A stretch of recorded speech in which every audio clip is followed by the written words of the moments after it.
Престојните локални и председателски избори ќе одговорат на прашањето има ли во Македонија вистински политички диалог. Представниците на владата велат во Македонија владее политичка пролет, а изборите ќе поминат во најдобар ред.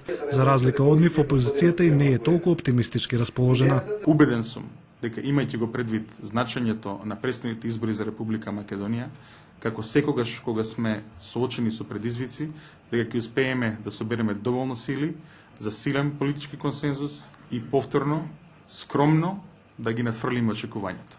Сакаме сите да вбризгаме едно чувство и кај граѓаните и кај самите нас дека ќе бидат изборите фер и демократски.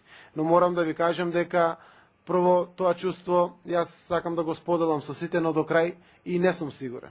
Дебатата е организирана од германските фондации Конрад Аденауер и Фридрих Ерберт, од кои првите соработуваат со ВМРО ДПМН, а вторите со СДСМ.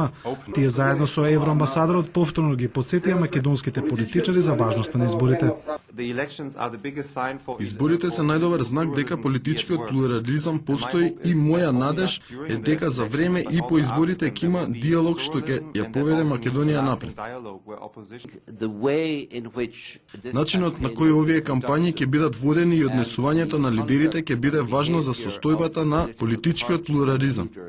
Во дебатата учествуваа представници на помали политички партии, како и албанските председателски кандидати од редовите на ДОИ и Нова демократија. За владата Македонија живее во демократска пролет. За опозицијата ситуацијата и не е така розова. Сепак главен заклучок на дебатата е важноста од мирното спроведување на предстоечките локални и председателски избори. На округлата маса за политичкиот плурализам не се појавија представници на владеачката ВМРО ДПМН.